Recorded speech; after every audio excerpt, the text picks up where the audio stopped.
A atração a seguir é recomendada para todas as idades.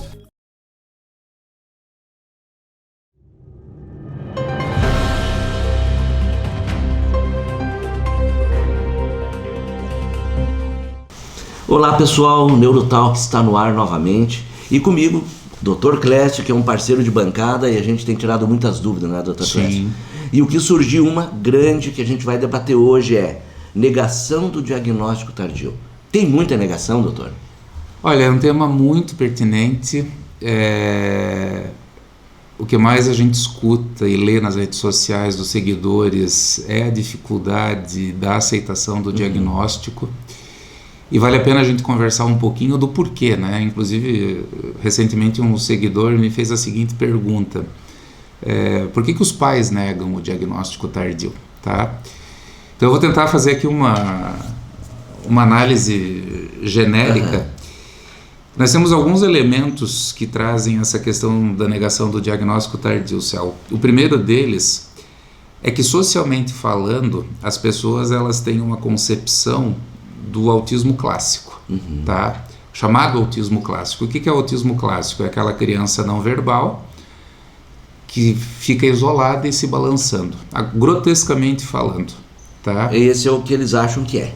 Esse é o que eles acham que é, e durante muitas décadas foi o que se era diagnosticado, tá?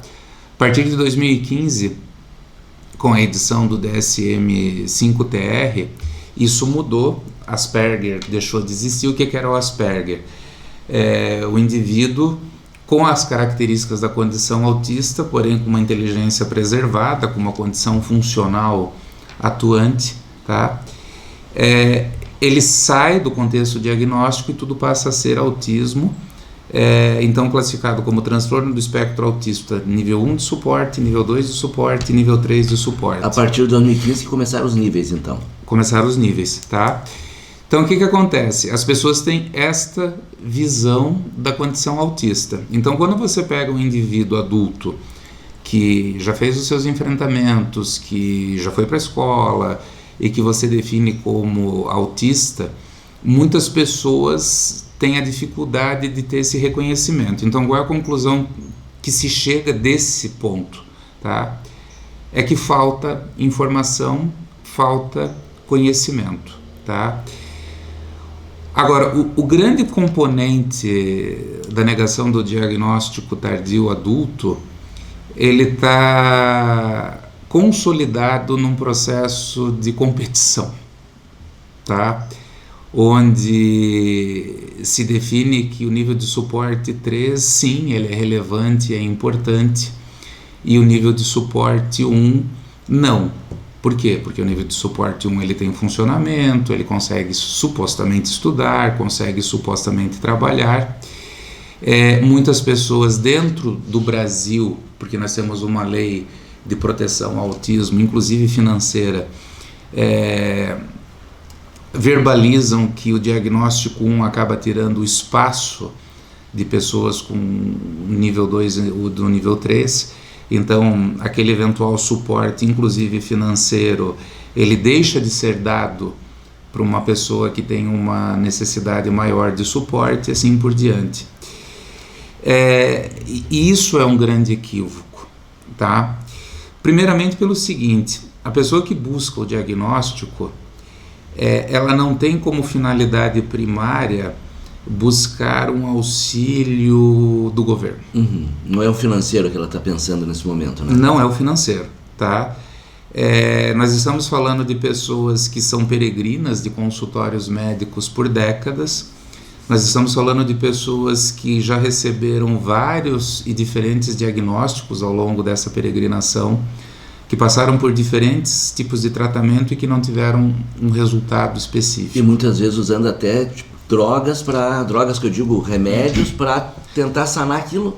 Inclusive drogas ilícitas, tá? Porque é muito comum esse indivíduo do diagnóstico tardio, quando começa um processo maior de socialização na adolescência, em que ele se sente um tanto quanto na obrigação de estar participando daqueles eventos ou de querer experimentar, trazer o álcool ou outro tipo de droga para conseguir o processo de socialização. Tá? Como ele se sente melhor. Para ele se sentir melhor. Então, assim, você traz um indivíduo de diagnóstico tardio com muitos anos de sofrimento, muitos anos sem conseguir ter respostas que justifiquem o porquê de determinados comportamentos e determinadas reações afetivas, e principalmente você vai estar falando de um indivíduo que carrega consigo sintomas ou comorbidades associadas à condição autista. Por quê? Porque justamente veio por décadas enfrentando sozinho, não conseguindo ter resultado, e isso vai se desdobrando em sinais depressivos, sinais ansiosos, sinais de oscilação de humor, quadros de bipolaridade, tá? E independente da comorbidade, o que acontece? Quando nós falamos de condição autista, nós estamos falando do autismo. Então, o que o nível 3 vive, o nível 1 também vive. Tá? O nível 1 ele tem hipersensibilidade sensorial, ele tem rigidez cognitiva, ele tem dificuldade de socialização. A população de indivíduos com diagnóstico tardio que não conseguem entrar e se fixar numa universidade é muito alta. O índice de indivíduos que não conseguem estabelecer uma carreira profissional é muito alta, tá? Indivíduos que mesmo com inteligência e com fala preservada, mas que têm uma necessidade de suporte de um familiar, principalmente para a sobrevivência, é muito alta, certo? Então, assim, nós não podemos incorrer num erro de transformar a condição autista num ringue de competição, tá? A necessidade de suporte, ela é menos intensa? Sim, óbvio, ela é menos intensa. Dos níveis ali. Dos níveis, tá? Mas isso não significa que essa necessidade de suporte, ela não exista e que ela não tenha que acontecer para que esse indivíduo efetivamente consiga ter uma vida de qualidade, tá?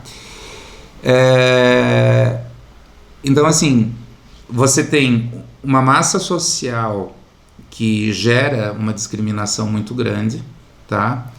Um exemplo bem simplesinho que eu leio com frequência é o indivíduo que está na condição autista que pega uma fila preferencial, que é achincalhado, que é xingado, que existem conflitos e tal, uma coisa muito simples, tá? Que ele tem preferência, né? Ele tem preferência. Muitos não sabem, mas ele tem a preferência. Ele tem a preferência. Ele tem essa preferência por quê? Vamos dar um parênteses. Ele tem a preferência pelo seguinte, eu vou pegar um exemplo de um supermercado. Certo. Tá? Você pega um supermercado que está bastante cheio, que está com bastante barulho, e esse indivíduo... Uma fila enorme, e esse indivíduo ele tem dificuldade de lidar tanto com o barulho quanto com o número de pessoas. Então, o que acontecia até pouco tempo atrás? A pessoa no diagnóstico tardio, ou ela não entrava no supermercado, ou ela largava as compras e ia embora. Porque ela não consegue ficar naquela situação. Perfeito, não consegue, tá? Então, ela tem... E não é se fazer, como dizem, tá se fazendo. Não, mas aí tu tá apontando uma coisa que é interessante, tu falou que nós somos parceiros de bancada, e nós somos parceiros de bancada há 30 anos. Né? Alguns dias. Alguns dias, né? Então, tu deve lembrar bem quando a gente falava sobre saúde mental, o que acontece com o autismo hoje em 2024? O mesmo que aconteceu com a depressão, que aconteceu com a ansiedade, com o transtorno de pânico, tá? E eu vou falar uma coisa aqui para essas pessoas que foram diagnosticadas que elas vão lembrar muito bem. Muitos foram taxados de frescura, que estava faltando arrumar um emprego para trabalhar. Acha alguma coisa para fazer. Arrumar alguma coisa para fazer, porque era fraco, porque é isso. Esse mesmo processo de desqualificação e de julgamento, ele é projetado para o indivíduo na condição autista. E aí nós vamos para um terceiro pilar do porquê da negação do diagnóstico. A nossa sociedade ela tem uma dificuldade muito grande de aceitar limitações. Certo. Tá? E não que essas limitações elas vão impossibilitar o indivíduo de fazer. Então vamos pegar de novo a fila do supermercado. Se o indivíduo for no supermercado, ele tiver a preferência dele, ele conseguir passar pela fila numa boa, ele vai no supermercado. Tá? Qual é a limitação dele? Ficar num ambiente com muitas pessoas e com muito barulho. Então, socialmente falando, e isso é histórico, a sociedade ela tem uma tendência de marginalizar, tá, toda e qualquer pessoa que venha a ter uma característica diferente. Inclusive, é muito interessante isso, porque ontem eu estava lendo o noticiário e milhões de memes e de desqualificações. A Rede Globo, que colocou uma narradora mulher para fazer e transmitir o jogo do Fluminense com o Flamengo, tá? Então assim, vamos ver na Globo, mas vamos ouvir pela rádio tal, tá? Então o que acontece? Você ter uma mulher transmitindo um jogo de futebol é um processo recente, tá? E esse processo recente ele passa por várias desqualificações, inclusive as próprias profissionais... Até ter uma aceitação, né? Até ter uma aceitação. Então, assim, socialmente falando, nós temos muita dificuldade em dar a oportunidade àquilo que é supostamente invisível, certo?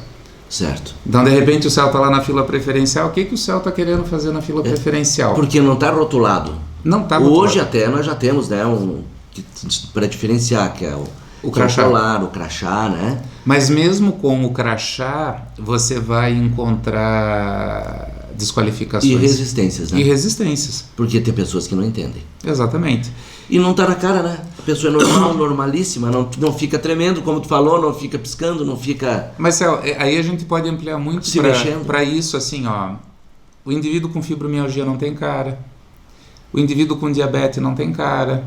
Tá? O indivíduo com dor crônica não tem cara. O indivíduo hipertenso não tem cara. O indivíduo cardiopata não tem cara. Não tá escrito, né? Não tá escrito, certo?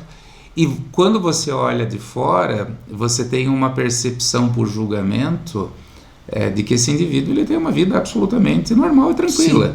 Tá? E, gente, não é assim. Cada um tem as suas características. E eu acho que uma coisa que nós temos que resgatar profundamente é o princípio e a definição do respeito. Tá? Porque assim, não faz sentido alguém se incomodar com uma outra pessoa numa fila preferencial. Puta, é muita falta de ter o que fazer na vida. Tá? Porra, vai lá fazer as suas compras e não enche o saco. Isso mesmo. Entendeu? O que está querendo se incomodar com o sujeito que está ali na fila? Eu vou te contar uma história. Eu tive a oportunidade de avaliar uma pessoa que historicamente já tinha passado por 15 internações psiquiátricas. Tá? E não era diagnosticado. E não era diagnosticada.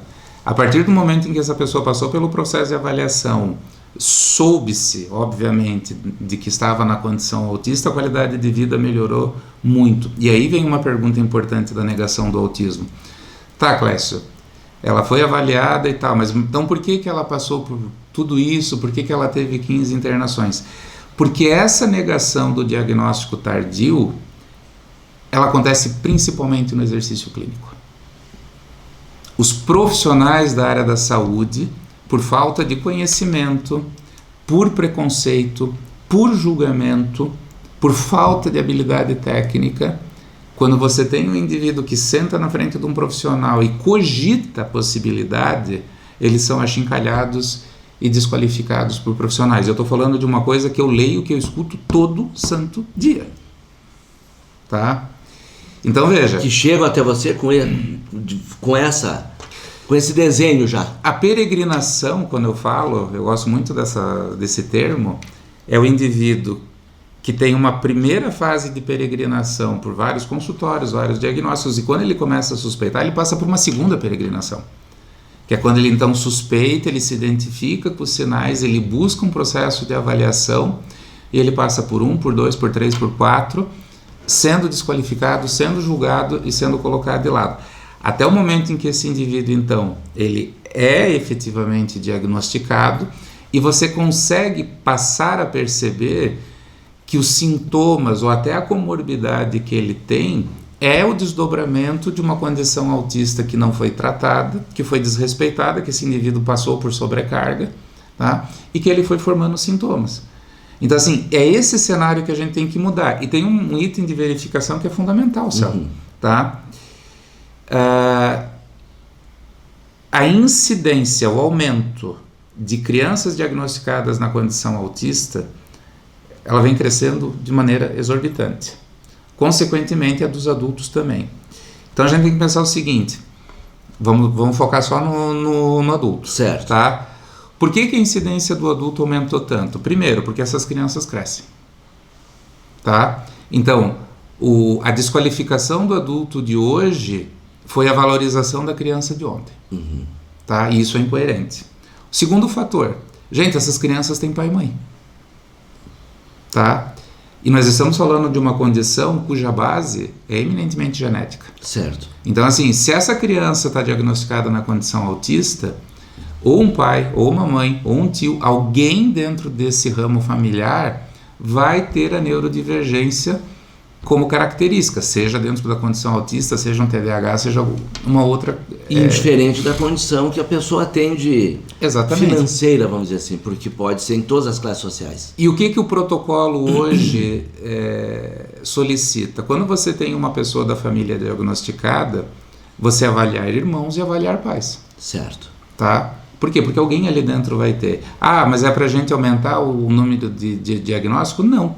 Porque se você tem uma criança dentro da condição autista, o pai ou a mãe estão na condição autista, o que acontece? Você vai ter 2 indivíduos neurodivergentes que vão se desenvolver dentro de uma mesma casa. E nem sempre esse desenvolvimento ele é compatível. Existe sobrecarga por essa convivência. Existe um desgaste. Tá? Existe uma não compreensão. Então, esse diagnóstico ele vem para que o pai, ou a mãe, ou os irmãos estejam preparados, sejam trabalhados juntos para que se tenha uma qualidade de vida dentro desse ambiente familiar. Certo. E a negação, então? Digamos que são 2 negações. Uma de quem recebe o diagnóstico, de não aceitar, e de quem está no lado dele também diz, putz, mas tu não é. Eu não aceito que tu seja autista. Então tem 2 lados. Sim, mas veja, a negação do avaliado, ela está dentro de um processo natural. Certo. Tá? É que nem, de novo, tu é diabético, tu é hipertenso, tu é cardíaco, eu vou pedir uma segunda opinião, eu vou fazer uma outra avaliação e tal. Uhum. Mas aí é que entra de novo o ponto que a gente trabalha muito, nós que somos especializados na condição autista. Fazer o processo de avaliação com profissionais especializados na condição autista. Por quê? Não para esse indivíduo sair diagnosticado. Uhum. Não é essa a finalidade.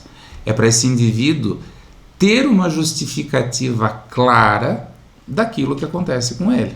Tá? Então, se eu tenho pacientes que, entre aspas, se chocam com o diagnóstico e num primeiro momento não aceitam, tenho. Uhum.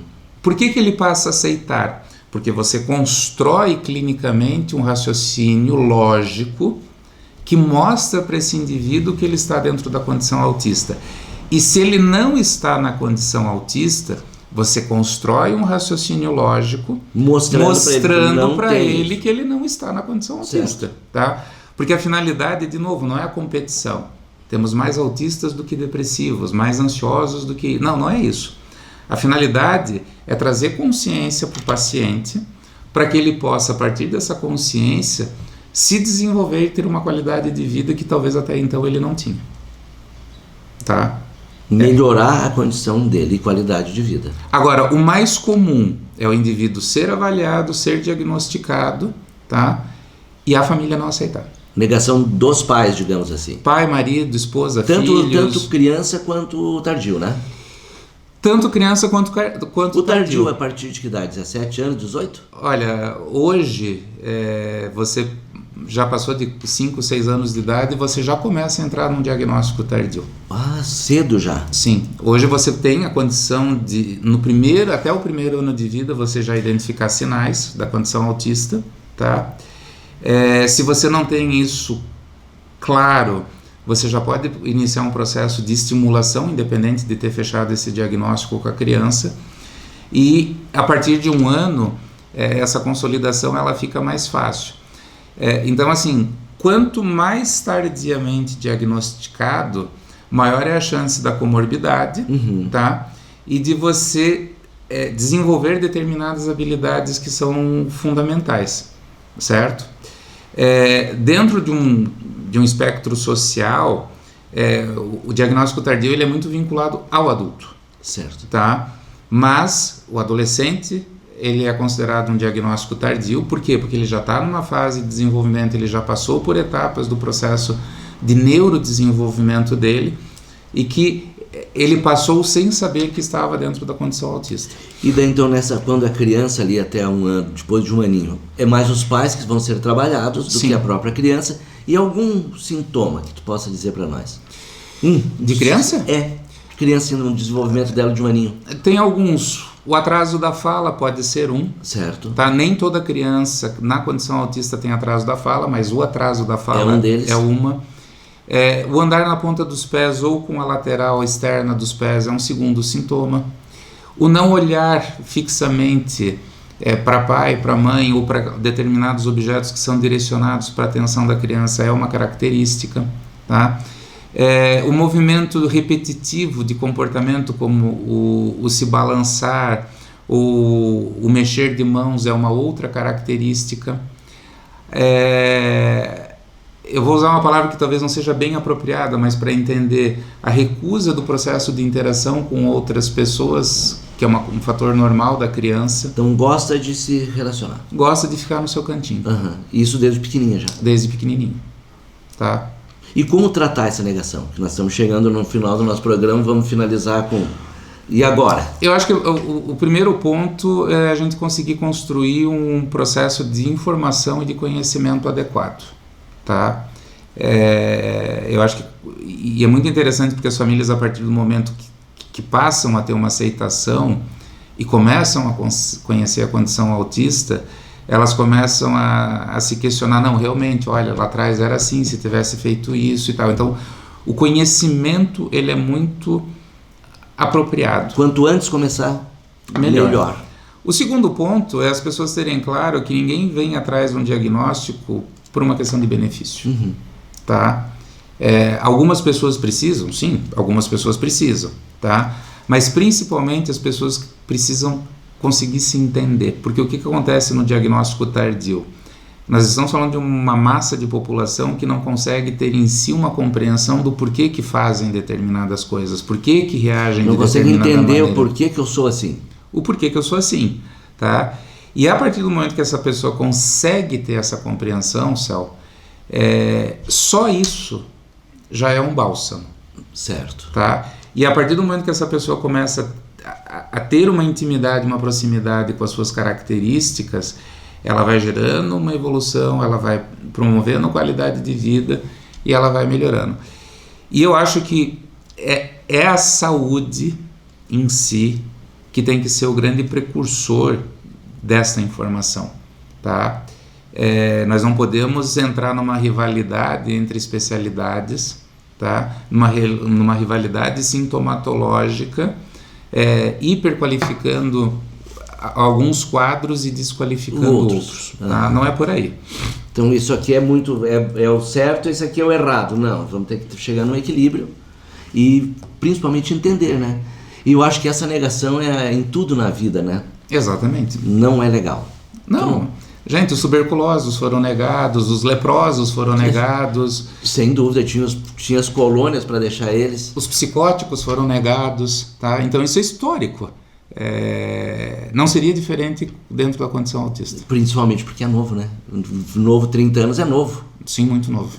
É novo demais e o pessoal não consegue entender. Até eu estava conversando contigo, eu estava num evento onde uma pessoa autista estava com um abafador. E dela, depois que descobriu isso, ela vai agora em evento, vai em festa, vai no cinema, que ela não se incomoda mais. E era simplesmente usar o abafador. Só. Porque tu olha para a pessoa, ela não tem nada. Não está escrito, não está rotulado, né? E veja como é invisível, tá?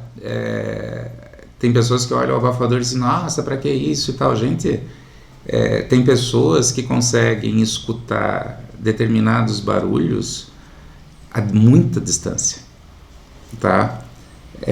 E esse escutar não é o fato de escutar, é o como esse som agride internamente o sistema nervoso central, porque ele entra hiperestimulado. Eu estava conversando com ela normal, como nós estamos aqui, não precisei nem falar alto, e ela normal conversando comigo, no meio de um ambiente de barulho. Exatamente. Eu quase não escutava, mas ela então é uma super audição quase. É uma hipersensibilidade. Dr. Clécio, nosso tempo acabou. Muito Beleza. obrigado. Espero que vocês tenham tido um proveito grande desse programa, porque principalmente não devemos negar nada.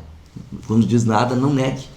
Né? Tudo se for para ajudar, vamos aceitar. Vamos entender essa situação e essa condição. Muito obrigado, doutor. Eu que agradeço. Respeito acima de tudo. Respeito acima de tudo. E até o próximo programa. Grande abraço.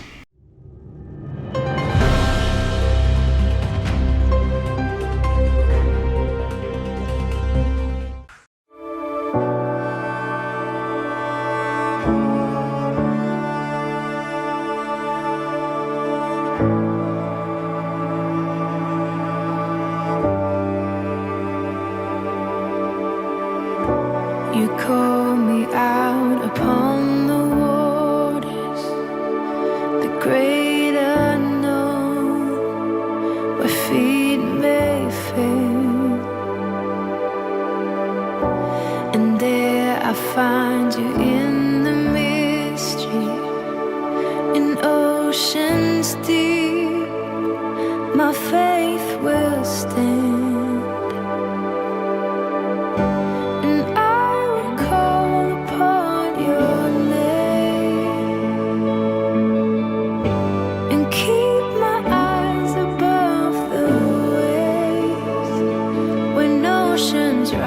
My soul will rest